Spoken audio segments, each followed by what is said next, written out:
po, magandang araw. Magluto po tayo ngayon ng Chicken Bicol Express. Ito po yung ating ingredient, chicken, gata, yung ating bagoong alamang na niluto ko yan. Panghalo dyan. Tapos ito yung ating mga ricado, sibuyas, bawang, kamatis, sili. Para siya maging Bicol Express dahil sa sili. Tapos maglalagay tayo ng kamatis kasi may lalagay tayo ng alamang. Yun ang masarap sa Bicol Express eh. Once na maglagay ka ng bagong alamang, dapat may kamatis. Magluluto ako ngayon ng Chicken Bicol Express. Nag-iinit na ako ng mantika sa kawali para magkapagsimula na tayong mag-isa. Isa natin sa bawang.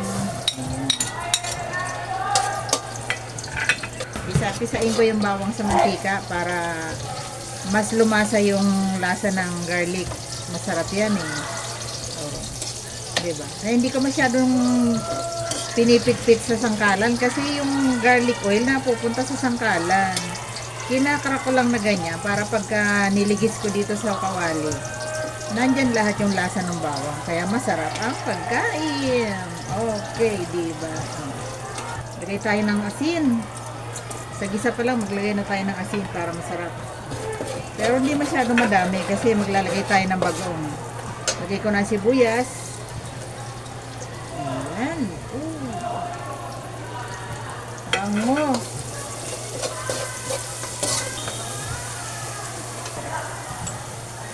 Lagay ko na yung bagong alamang. Yan ang magpapasarap sa ating Bicol Express. Very Bicolano. O, diba? Very Bicolano. Bicolanos cooking eh. O, diba? Yan yun eh. Ilagay ko na yung chicken. Pinahiwa ko na ng maliliit yung masarap kainin lang na size. Malinis po ang aking kamay. Requirement, pag magluluto, dapat malinis ang kamay. Huwag hawak ng pagkain pagka hindi nakapagbugas ng maayos ng kamay. Isa natin to, sangkot siya natin para ma-mix yung lasa ng ricado, mag-serve ng chicken, at yung lasa ng chicken lumabas mamaya sa ating gata. Okay. Haluin natin mabuti yan bago tayo maglagay ng kamatis.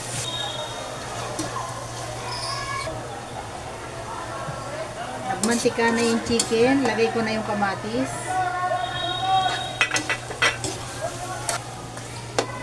Luto-lutuin muna natin yung kamatis dun sa pag-isa natin. Balikan natin siya mamaya. Okay.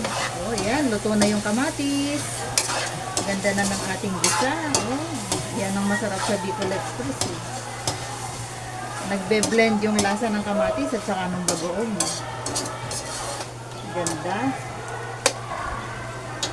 Ngayon, maglalagay na ako ng gata. Yung pangalawang piga muna. Para mapalambot natin ng maayos yung chicken. Tatakpan ko muna to. Palalambutin natin mga 30 minutes para masarap. Tapos balikan natin mamaya. Check na natin kung okay na. O yan, okay na. Malambot na. At maganda na yung sabaw niya. Waliin muna natin bago natin nilagay yung kakanggata.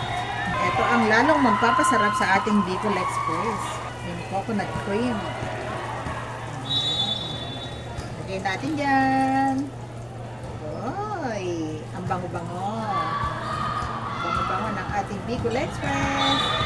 Kailangan. Lagyan ko. Try natin yan para hindi magkulta. Para maganda yung consistency ng ating gata. Kuhanin natin yung mga nasa gilid. Yung mga nanikit-nikit. Masarap yan.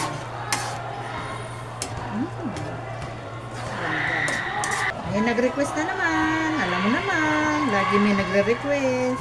Diba? Huwag daw patuyuan masyado kasi gusto niya yung gata. Kahit mahilo-hilo. Sanay na siyang mahilo. Sanay na siyang mahilo sa sobrang gata na kinakain niya. Okay lang siyang mahilo. Happy naman siya. O, di ba? Lapot. Ganda. Tikman ko nga. Ay, wow. Ang sarap. Lagyan na natin yung sili. Yan. Ang sili, ang pampabango at pampasarap at pampaanghang. Huwag ko daw masyadong anghangan ang aking Bicol Express. Kasi para marami daw siya makain. Kung gusto niyo po na mas madaming sili, pag nagluto kayo nito, dagdagan nyo na lang po. Kasi dito sa amin alam nyo naman, hindi masyadong halos lahat kami hindi masyado sa maanghang. Makain na maanghang pero yung saktong anghang lang. Huwag yung mapapatakbo ka talaga sa anghang. Bicol Express talaga takbo mo. Yan, diba? Kaya siya tinawag na Bicol Express kasi pag kinain mo siya, mapapatakbo. Kasi sa Bicol talaga, ang Bicol Express, purong sili. Sili talaga yan na ginataan. Mga isang bilaong sili. Yung malaking bilao, puno ng sili yun, tapos gagataan. Yan ang Bicol Express ng Bicol. Kaya lang, siyempre tayo ngayon, gusto na natin ng yung meron din namang ibang mga kain bukod sa sili.